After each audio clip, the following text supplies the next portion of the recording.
بسم الله الرحمن الرحيم.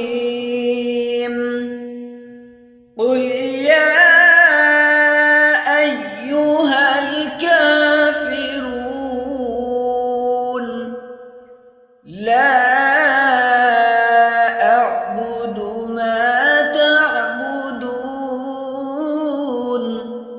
ولا أنتم عابدون ما أعبد ولا أنا عابد ما عبدتم ولا